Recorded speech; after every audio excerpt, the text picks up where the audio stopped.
Satu cerita kiriman dari salah satu kawan subscriber dan kali ini datang dari Mas Firman di Solo Tigo yang bercerita tentang pengalamannya sewaktu masih bekerja sebagai seorang kuli atau asisten lah di bukan sebuah perusahaan ya, tapi di usaha salah satu orang yang namanya Pak Tirto, di mana bisnisnya Pak Tirto itu adalah jual beli kayu-kayu tua atau termasuk perkakas-perkakasnya seperti itu, pokoknya yang berhubungan dengan sesuatu yang antik seperti itu. Dan kejadian ini dialami oleh Mas Firman dan kawan-kawan sekitar tahun 2013, termasuk Pak Tirto sendiri yang mengalami hal ini. Nah, sebelum kita lebih jauh ke dalam cerita, seperti biasa gue pengen ngucapin banyak-banyak terima kasih buat kawan-kawan subscriber semuanya. Terima kasih buat kawan-kawan yang udah kasih support, udah kasih dukungan. Terima kasih juga buat kawan-kawan yang udah ngasih like, udah nge-share ke yang lainnya. Gak lupa juga, terima kasih banyak buat kawan-kawan yang udah ninggalin komentar.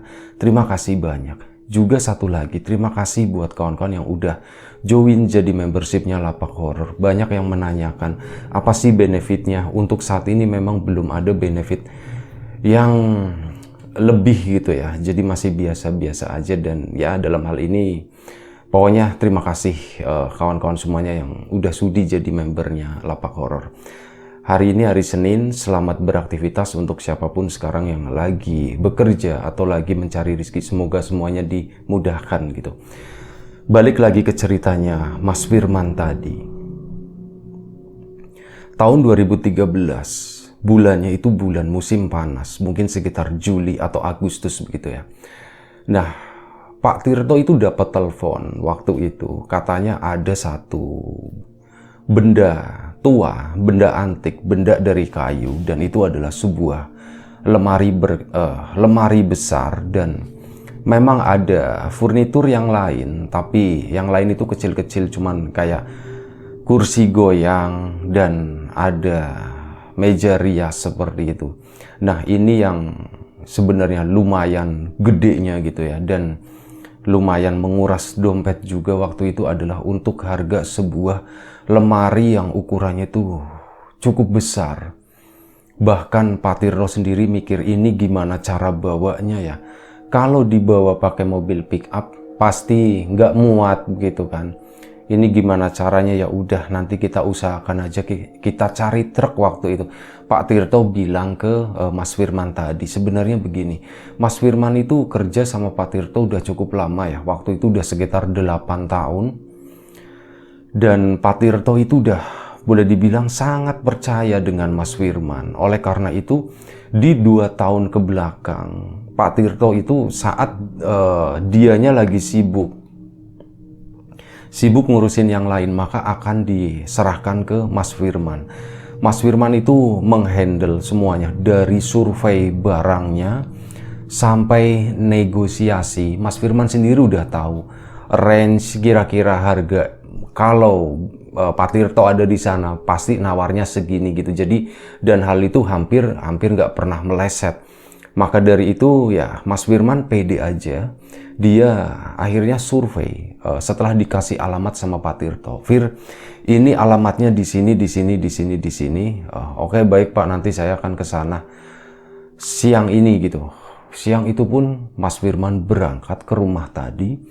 Di sana ya, rumah itu adalah rumah besar, yang jelas pastinya itu adalah sebuah rumah tua yang sebenarnya udah direnovasi, bukan tua-tua banget. Kalau dari bangunan aslinya itu masih ketebak, ini adalah desain rumah-rumah dulu lah. Cuman kalau dilihat dari kayu-kayunya, temboknya segala macam, oh ini bekas renovasi, bahkan lantainya juga udah berubah jadi marmer seperti itu. Mas Firman masuk ke sana, ditemui sama seorang bapak-bapak, dan di situ juga ada seorang tua ya, perempuan, ada seorang nenek-nenek juga, tapi waktu itu yang banyak ngobrol itu bapak-bapak.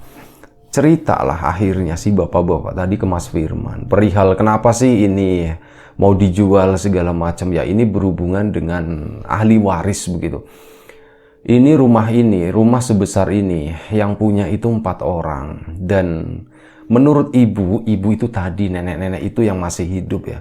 Daripada nanti ibunya udah meninggal terus baru dibagi, nanti pada ribut kayak gitu kan. Sementara ini kan rumah satu yang paling gede, sisanya memang ada beberapa tanah dan ada beberapa bangunan yang lain itu udah dibagi rata. Cuman rumah ini doang nih, rumah asli, rumah di mana anak-anaknya itu pada lahir ya. Akhirnya bapak tadi pun cerita sambil curhat begitu ya. Jadi gini mas, memang ada indikasi nanti bakalan ribut. Makanya itu memang rencananya kita itu mau jual rumah ini, tapi nggak beserta isinya. Rumahnya aja, rumah kosong, dan isinya kita jualnya itu terpisah. Loh pak, kenapa nggak di ini aja? Kenapa nggak dibeli sama jenengan atau yang lainnya? Waduh mas, kalau kami rumahnya itu udah, ya alhamdulillah udah penuh, udah ada semuanya. Ini kalau barang-barang begini di rumah kita malah justru nggak muat mas, karena rumah-rumah kita ya rumah-rumah sekarang lah, seperti gimana ya, rumah sekarang kan tahu sendiri ruangannya tuh serba terbatas, minimalis gitu mas.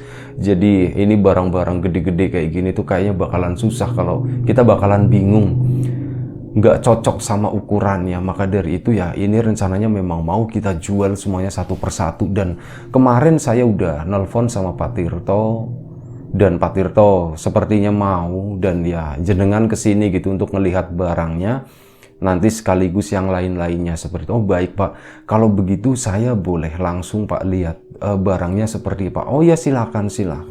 Mas Firman pun masuk siang itu ke rumah tadi. Rumahnya tuh adem, anyes, dingin, enak gitu ya, khas rumah lama, bersih juga, furniturnya juga di sana masih banyak, kelihatan wah ini tua-tua banget ini. Masuklah si Mas Firman diajak sama bapak tadi ke sebuah kamar.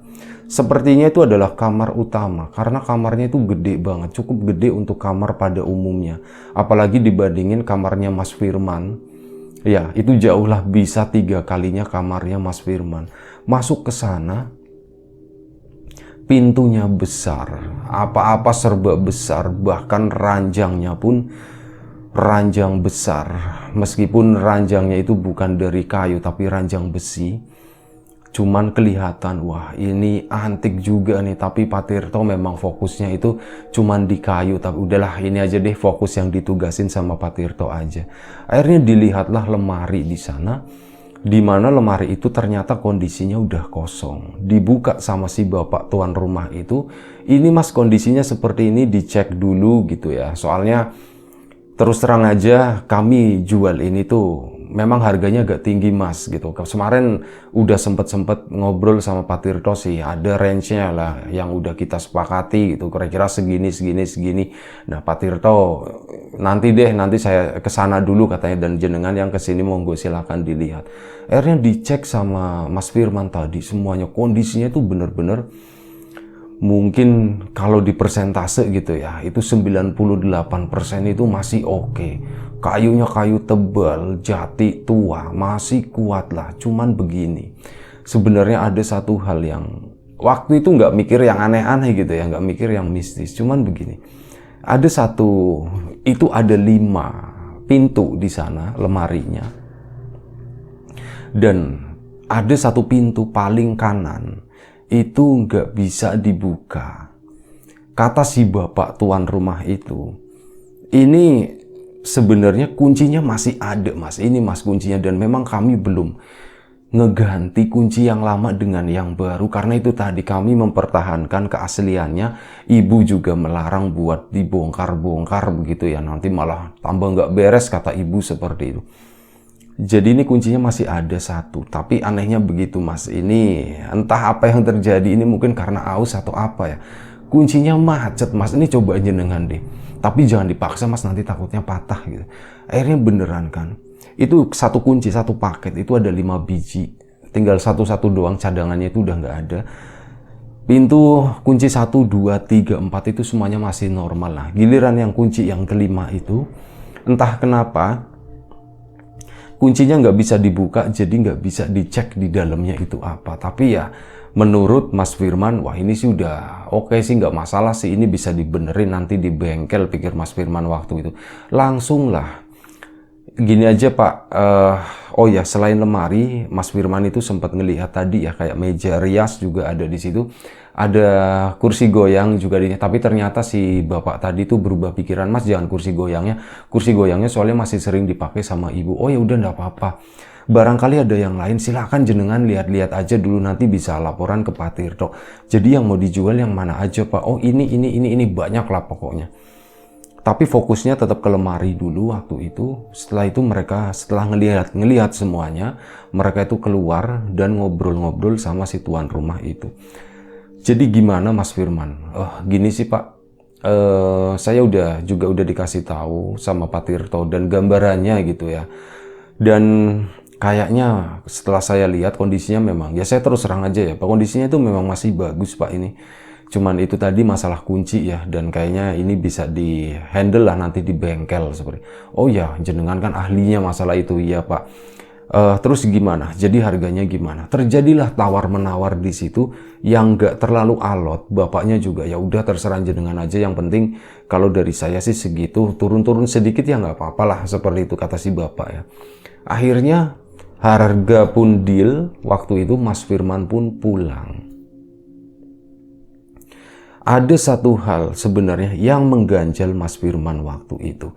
Sebelum mereka memutuskan keluar dari kamar itu untuk negosiasi harga, Mas Firman itu sempat ngedenger ada sebuah bunyi yang sebenarnya bikin Mas Firman itu hampir nengok gitu apa, tapi Mas Firman cuek aja begitu, tetap jaga ini ya. Salah satu pintu yang tadi nggak bisa dibuka itu di lemari tadi, tiba-tiba ada bunyi geleduk gitu di dalam itu ya, di balik pintu itu. Nah Mas Firman itu hampir nengok begini, hampir nanyain Pak itu suara apa ya, tapi udah nggak mau berurusan yang begitu-begitu, biarin aja, mungkin di dalamnya masih ada isinya atau apa gitu kan. Mas Firman akhirnya keluar. Itulah yang sebenarnya yang mengganggu, tapi hal itu sempat disampaikan juga sama Pak Tirto. Nah singkat cerita kan harga udah selesai. Mas Firman pun akhirnya pamit kurang lebih sekitar jam 3 sore, kemudian langsung menuju ke tempatnya Pak Tirto. Waktu itu Pak Tirto juga belum pulang, dan setelah sekitar jam setengah 4 sore, Pak Tirto pun pulang ke sana, langsung nanyain Firman, gimana Fir jalan-jalannya hari ini? Itu Pak, saya udah ngeliat barangnya itu bagus banget Pak, lemarinya itu masih oke banget. Terus gimana harganya? Harganya mintanya segini. Oh ya udah, kalau menurut kamu memang bagus dan harganya cocok segitu, udah ambil aja gitu. Pasti di situ kan udah ada perhitungannya Pak Tirto ya. Kita beli segini, tapi nanti kita bisa lepas segini. Oke, akhirnya apa? Dulu itu, oh ya begini, Mas Firman itu bawa kamera ini ya, kamera digital, tapi bukan yang dari smartphone kayak gitu, tapi yang kamera biasa dulu kan, yang pocket masih musim ya. Nah itu sempat bawa itu memang kayak gitu buat moto-moto, dan itu sempat dilihat sama Pak Tirto. Oh ya bagus.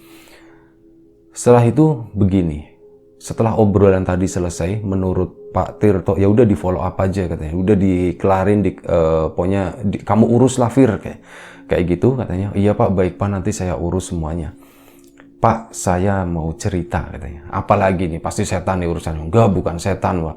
Jadi mereka itu sebenarnya udah sering mengalami hal-hal seperti itu. Hal-hal yang di luar nalar, yang berhubungan dengan barang-barang tua. Kalau Firman udah ngebuka omongan seperti itu, ini kemungkinan ada hubungannya sama setan gitu. Tapi Mas Firman waktu itu menyangkal, enggak Pak, ini bukan masalah setan, katanya seperti itu. Dan akhirnya diceritain, kenapa Fir, ada apa Fir? Pak, tadi terus terang ya, itu lemari itu kan ada satu pintu yang nggak bisa dibuka ya Pak ya. Iya. Nah tadi pas aku mau balik, mau nego, mau keluar dari kamar sama si bapak itu yang punya lemari, tiba-tiba ada bunyi geleduk gitu Pak. Itu dari dalam lemari yang nggak bisa dibuka pintunya itu Pak. Wah, menarik ini kata Pak Tirto ya. Ya udah kayak gitu doang kan gitu kan. Itu bisa jadi apalah di dalam, atau mungkin suaranya bukan dari situ juga kali Fir.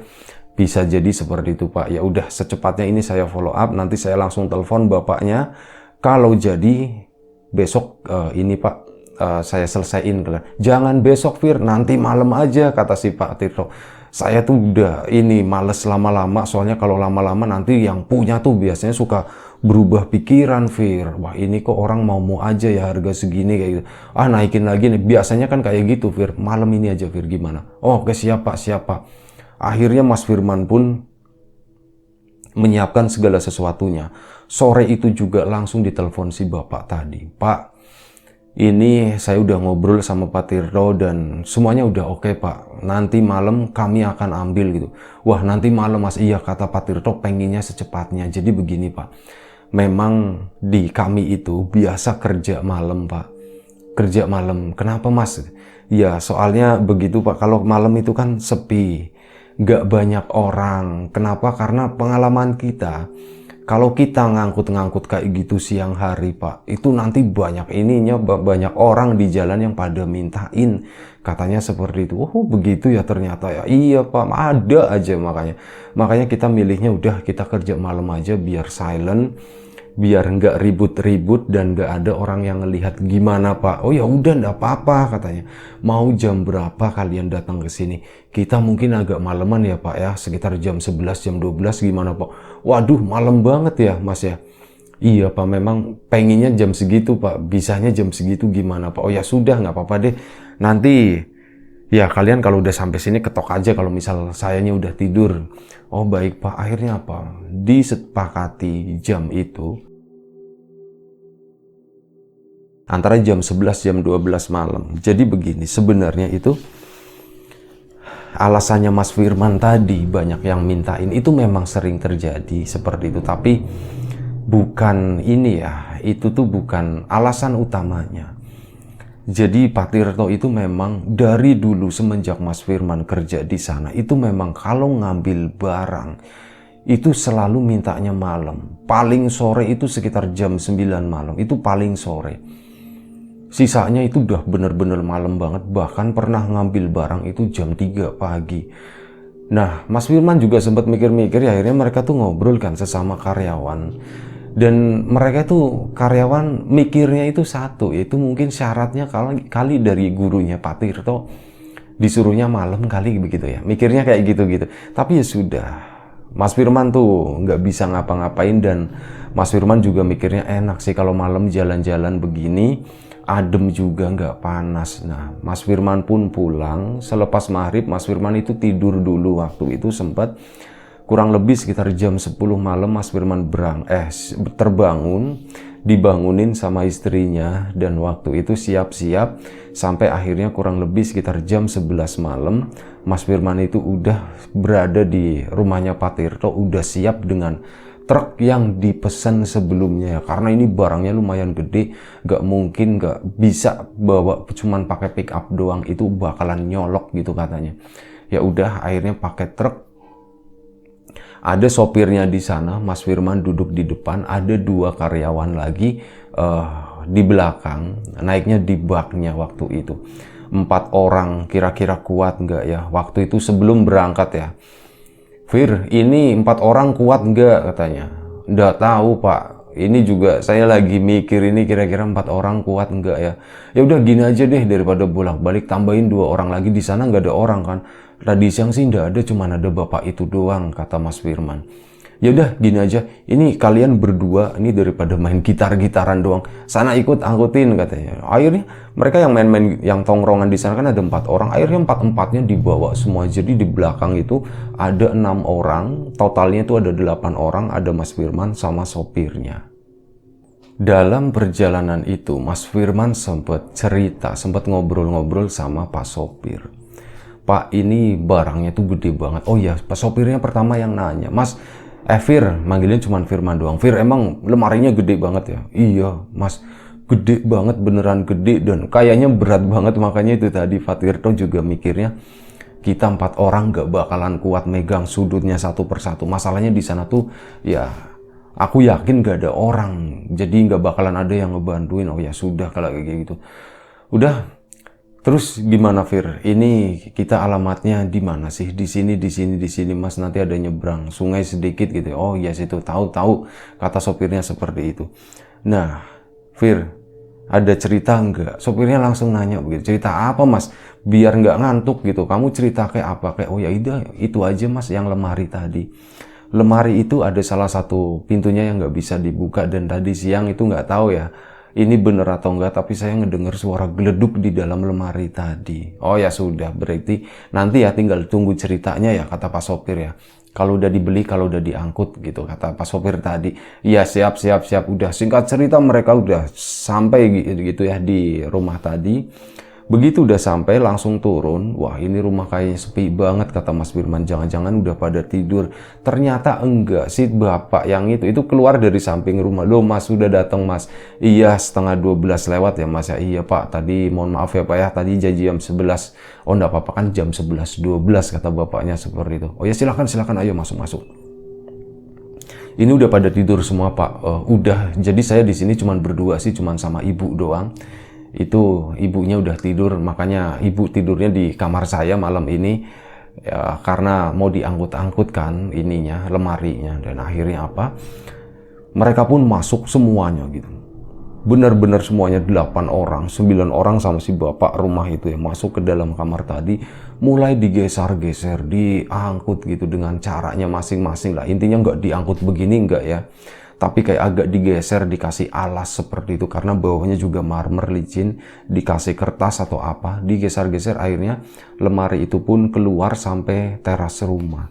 Bener-bener berat banget menurut Mas Firman. Kami 8 orang aja itu ngerasa berat, apalagi 4 orang. 4 orang itu nggak bakalan keangkat. Wah ya udah, ayo angkat, kita angkat. Akhirnya 1, 2, 3 bismillah, jelek. Akhirnya singkat cerita udah naik ke dalam truk tadi, plus barang-barang yang kecil-kecil yang lain, masukin semuanya, pembayaran selesai. Singkat cerita lemari itu tuh dibawa pulang. Si sopir tadi tuh sempat bilang dalam perjalanan, Fir, ini aku ngerasa mobilnya aneh. Ah jangan yang mistis-mistis gitu mas, ceritanya bener loh, ini mobil tuh aneh loh, ini kok goyang-goyang begini, apa bannya kempes atau apa ya Fir ya. Enggak gitu, udah nggak usah mikir kayak gitu, yang penting cepat sampai rumahnya Pak Tirto. Jadi memang udah ada yang merasakan seperti itu sopirnya ya, katanya truknya ini goyangnya tuh nggak biasa, nggak wajar. Si sopir tadi biasa ngebawa muatan berat, tapi yang kali ini tuh agak sedikit aneh. Sampai di rumahnya Pak Tirto, sopirnya turun itu langsung cek kondisi ban segala macam, semuanya itu normal. Ya udahlah, yang penting udah sampai, barang pun diangkut, dibawa masuk ke rumahnya Pak Tirto. Kebetulan rumahnya Pak Tirto itu memang rumahnya juga gede, dan di sana penuh dengan barang-barang antik. Di samping rumah di sana itu ada gudang memang khusus untuk menyimpan furnitur tua. Tapi Pak Tirto milih udah bawa masuk ke ini aja, ke rumah dulu aja. Nanti gampang lah kapan waktunya gitu kita pindahin. Akhirnya Pak Tirto pun yaitu tadi nyuruh anak buahnya suruh diangkutnya ke dalam rumah, dan lemari tadi dimasukin ke satu ruangan. Itu adalah kamar depan yang memang biasanya diperuntukkan untuk tamu. Lemari itu dimasukin ke sana. Udah selesai semua, singkat cerita anak-anak itu pada pulang. Pak Tirto pun udah mulai istirahat, kunci pintu segala macam ya. Ada beberapa yang begadang anak buahnya di situ, memang biasa tidurnya di terasnya di sana, di deket gudang situ. Nah, sekitar jam 2 pagi, Pak Tirto itu belum tidur. Masih ngeliatin ya, lemarinya ini apa ya, kok nggak bisa dibuka. Akhirnya sama Pak Tirto dibuka begini, jegrek.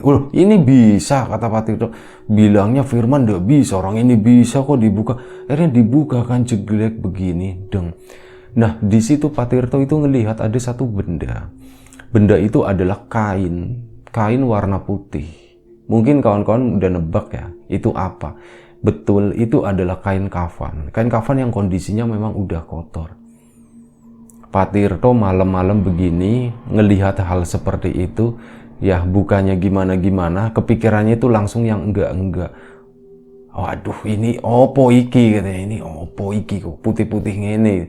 Apa ini kok putih-putih begini? Jangan-jangan mori lagi atau kain kafan lagi. Tutup lagi, akhirnya ditutup lagi. Jadi lemari itu ada beginiannya loh, kayak buat gantungan. Nah si mori tadi tuh disangkutin di situ, digantungin di situ. Langsung ditutup lagi sama Pak Tirto tadi. Pak Tirto pun keluar kamar, ditutup, grep. Dia balik ke kamarnya sendiri, mau tidur waktu itu. Baru mau ngeliat begini ya. Tiba-tiba entah kenapa, Pak Tirto itu tiba-tiba nyium bau yang gak enak, bau apek. Dan Pak Tirto itu termasuk orang yang familiar dengan hal-hal tadi. Ini baunya pocong ini, kata Pak Tirto dalam hati ya waktu itu. Ini baunya pocong nih, sejak kapan di rumah ini ada pocong? Kalau genderuwo kuntilanak itu mungkin ada gitu. Tapi di gudang gitu, ini di rumah ini kok sejak kapan ada pocong begini? Pak Tirto pun langsung bangun gitu ya. Waktu itu lampu udah diremangin di kamarnya, istrinya udah tidur, anak-anaknya tidur di kamar yang lain. Pak Tirto bangun keluar dan dia berada di ruang tengah waktu itu. Baunya makin menyengat, sampai akhirnya Pak Tirto itu ada bunyi-bunyi yang dia dengar. Ada bunyi gluduk. Ini bunyi apa ya? Dari mana asalnya ya? Dia keinget ceritanya Firman tadi siang. Kalau Firman itu ngedenger bunyi gluduk gitu di dalam lemari yang pintunya nggak bisa dibuka itu. Akhirnya Pak Tirto pun langsung, wah lemari ini pasti nggak beres nih. Ada penghuninya nih pasti nih gitu kan. Pak Tirto langsung menuju ke sana, ke kamar depan. Dibuka begitu kan, ternyata bener suara gludak-gluduk itu dari lemari tadi. Pak Tirto penasaran kan, ini apa ya isinya ya? Tadi sih dibuka kan cuman mori. Jangan-jangan ini pocong yang ada di situ nih. Wah, aku penasaran katanya, kata Pak Tirto. Pak Tirto pun balik ngambil kuncinya. Kuncinya kan digeletakin di kamarnya kan. Diambil ke sana. Coba dibuka lagi, cekrek. Udah dibuka masih dipegangin gagang pintunya. Aku mau ngeliat gitu. Kamu itu siapa sih yang ada di lemari itu? Dibuka, bro, ternyata itu bener pocong. Ada sosok pocong yang berdiri di sana. Lengkap dengan ini ya, namanya pocong juga pasti lengkap dengan kain kafanya, dengan morinya, wujudnya seperti itu. Pocong yang udah kotor banget dan baunya itu loh, baunya itu kayak bau bangkai tapi bangkai yang kering. Plus ada bau basah-basahnya itu bau-bau lembab kayu lapuk seperti itu, kayak bau tanah begitu ya. Dan ada wangi-wanginya sedikit, itu yang bikin Pak Tirto itu mual gitu. Ah, bau pocong seperti ini. Tutup lagi sama Pak Tirto, grep gitu. Udah ditutup, kunci lagi kan. Bunyi gludak gitu aja. Pak Tirto udah masa bodoh. Pak Tirto pun balik kamar. Enggak, waktu itu sempet cuci tangan dulu ya. Sempet cuci tangan, cuci kaki, cuci muka begitu. Nggak tahu wudhu atau apa, tapi kayak gitu katanya, kata Mas Firman. Akhirnya Pak Tirto balik lagi ke kamar dan Pak Tirto itu tidur. Keesokan paginya cerita sama Mas Firman perihal yang dialami semalam. Fir, tadi aku tuh semalam begini. Wah, bener Pak ya Pak ya. Terus apa Pak dalamnya? Itu ternyata dalamnya pocong, Fir. Astagfirullahaladzim. Beneran itu Pak? Iya beneran gitu. Itu beneran deh. Aku ngelihatnya jelas banget. Jaraknya deket banget. Ya dia begitu. Awalnya kan nggak pakai. Cuman bajunya doang digantungin. Pas giliran udah malam, dia udah pakai baju, Fir, kata Pak Tirto gitu. Ya anak-anak pada ketawa yang ngedenger kayak gitu. Kok bisa ya Pak ya kayak gitu? Nggak tahu, saya juga nggak tahu. Terus enaknya gimana nih? Ya nggak enaknya gimana sih gitu. Ini kalian ini bisa langsung dijual sih tanpa diapa-apain lagi, kata Pak Tirto gitu. Semuanya masih baik. Ini bisa dijual nih katanya. Ya udah, akhirnya apa? Pagi harinya, siang harinya, lemari itu tuh dipindahin ke display di gudang sana. Memang ada buat displaynya. Setelah dibersihin segala macam, Firman kan disuruh ngebersihin sama anak-anak. Pak, ini yang pintu ini terus terang saya nggak berani Pak. Ini gimana Pak? Ya udah, nanti saya yang bersihin, kata Pak Tirto. Tapi nanti malam gitu ya. Oh iya Pak. Kami boleh lihat nggak Pak? Ya boleh aja, kalian lihat aja sini gitu. Nanti beneran ada isinya atau enggak. Akhirnya udah, siang itu selesai. Malam harinya nih, Mas Firman dan kawan-kawan, Mas Firman sengaja datang ke sana ya, karena sebenarnya Mas Firman itu udah ada istri. Yang lain itu masih single, jadi bebas lah waktunya. Memang sering begadang juga di situ. Pak Tirto itu bangun kurang lebih sekitar jam 1 pagi. Kondisinya waktu itu menurut Mas Firman mungkin habis sholat ya, karena masih pakai kopiah begitu, mukanya basah kayak gitu, kayak bekas wudhu. Pak Firman keluar, Pak Tirto keluar. Fir, katanya mau lihat pocong katanya. Wah, boleh Pak gitu, boleh Pak. Itu serem gak sih Pak? Wah serem banget kata Pak Tirto ya. Sini. Akhirnya dibuka sama Pak Tirto. Fir, dari tadi udah bunyi gludak-gluduk belum? Belum Pak gitu, dari tadi tuh adem ayem aja, gak ada suara apa-apa. Akhirnya dibuka sama Pak Tirto, jegrek gitu ya. Ternyata kosong di sana. Lah nggak ada Fir. Kemana ya Fir ya? Jangan-jangan keluar nih Fir, jalan-jalan gitu kan. Dan akhirnya ditutup lagi. Grup Pak Tirto sama Mas Firman itu masih ngobrol-ngobrol di teras. Kurang lebih sekitar 10 menit ngobrol-ngobrol, tiba-tiba dari dalam kamar itu ada yang ngejerit. Itu adalah suara istrinya Pak Tirto. Dia ngejerit, bener-bener ngejerit keras banget. Pak Tirto langsung masuk ke sana kan, disusul sama Mas Firman, tapi nggak langsung masuk ke dalam ya. Pak Tirto dulu yang ke sana. Ngedeket ke arah pintu, pintunya dibuka, di situ istrinya tuh lagi jejeritan dan posisi istrinya itu udah mepet di pojokan ruangan, pojokan kamarnya Pak Tirto, pojokan kamarnya Pak Tirto itu. Nah, ditanyain sama Bu, kenapa Bu gitu. Nah, pelan-pelan Mas Firman dan kawan-kawan kan kesana coba nengokin gitu. Dan yang dilihat sama Mas Firman dan kawan-kawan bukan ke arah istrinya Pak Tirto, tapi ke satu sudut lain di ruangan itu, di mana di situ tuh ada pocong yang berdiri di situ. Langsung Mas Firman sama temennya langsung kabur keluar. Kami nggak ikut campur, katanya seperti itu. Nah, Pak Tirto di sana ngelihat anak-anak cabut lagi kan. Fir, tutup kamarnya, katanya seperti itu. Langsung ditutup sama Mas Firman. Mas Firman nutupnya pun buang muka yang nggak berani ngelihat ke sudut sana. Ini istrinya di sini, ini di sudut sini gitu loh. Ini di kanan, ini di kiri. Pokoknya pocong berdiri di situ. Mas Firman kan keluar. Nah, dari dalam situ, dari dalam kamar, mereka kan keluarnya tuh bukan keluar rumah, tapi mereka masih berada di ruang tamu situ. Sementara kamar yang Pak Tirto itu kamar paling depan, bukan paling depan yang di bagian kamar tamu tadi ya, tapi di ruang tengahnya di situ, jadi masih deket lah dari ruang tamu. Nah, dari ruang tamu Mas Firman itu ngedenger ada bunyi gludak kayak orang lagi ribut gitu ya, pokoknya orang lagi lari-larian di kamar seperti itulah. Dan akhirnya nggak lama setelah itu Pak Tirto itu keluar. Pak Tirto itu kayak ngebawa sesuatu ya, jadi begini nih, tangannya tuh begini. Tapi anehnya begini, Mas Firman dan kawan-kawan itu nggak ngelihat apa-apa. Cuman Pak Tirto yang keringetan, tangannya begini tuh jalan ke depan cepet banget. Fir, bukain pintu lemarinya, Lemari yang mana Pak? Lemari itu yang tadi siang kita beli itu. Oh iya Pak. Akhirnya Mas Firman langsung ke sana dibukain. Nah, Pak Tirto tuh begini, seolah-olah lagi ngebawa sesuatu gitu ya. Yang Mas Firman dan kawan-kawan itu nggak bisa lihat, terus kayak dimasukin ke dalam, ditutup lagi. Menengok neng kene katanya gitu, diamlah di sini, jangan kemana-mana, tutup lagi sama Pak Tirto. Habis itu Pak Tirto cerita, Fir, ini pocong nggak beres Fir, maksudnya gimana Pak? Wah, ini pocong peliharaan Fir gitu, maksudnya gimana lagi Pak, saya nggak ngerti. Ini yang punya lemari dulu ini nih, siapa sih kakeknya nih yang udah meninggal gitu, kakeknya berarti bapaknya yang punya itu ya, suaminya dari yang kamu bilang di sana itu ada nenek suaminya itu, ini peliharaannya ini Fir gitu. Astagfirullahaladzim. Terus gimana ya Pak, enaknya begini ya Pak, ya nanti banyak dia minta syarat ini itu minta dibalikin atau apa, saya sih ogah kata Pak Tirto ya, nanti biar ini urusan teman saya aja deh. Akhirnya Pak Tirto langsung nelpon temannya malam itu juga, kebetulan diangkat belum tidur. Akhirnya diceritain semuanya begini. Keesokan hari malam itu juga temennya datang ke sana. Ada beberapa orang datang ke situ begini ya, nggak ngerti lagi urusannya gimana. Konon kata Mas Firman, kata Pak Tirto yang menceritakannya itu nggak detail. Itu si sosok pocong tadi itu udah dikembaliin lagi ke rumah yang bersangkutan, rumah yang ada di sana. Jadi begini, ternyata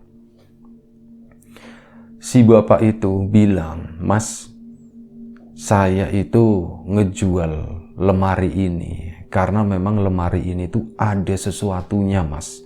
Begitu. Ini menurut Mas Firman yang dulu diceritain pas awal itu ya.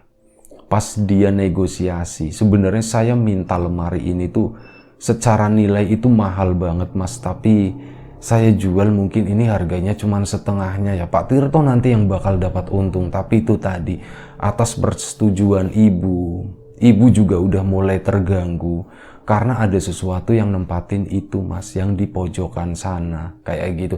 Tapi hal ini waktu itu memang gak diceritain ke Pak Tirto, jadi masih disimpan sama Mas Firman doang.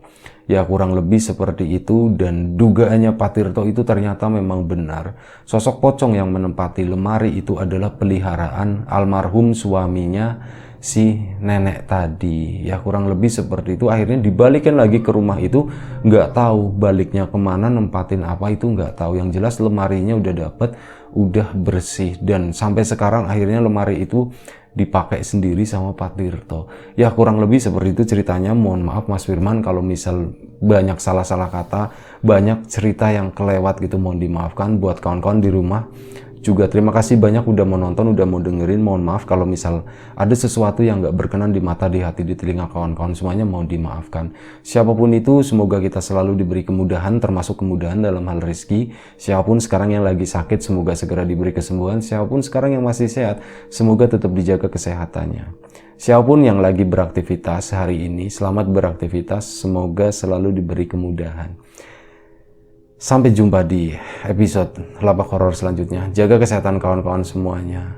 Assalamualaikum warahmatullahi wabarakatuh.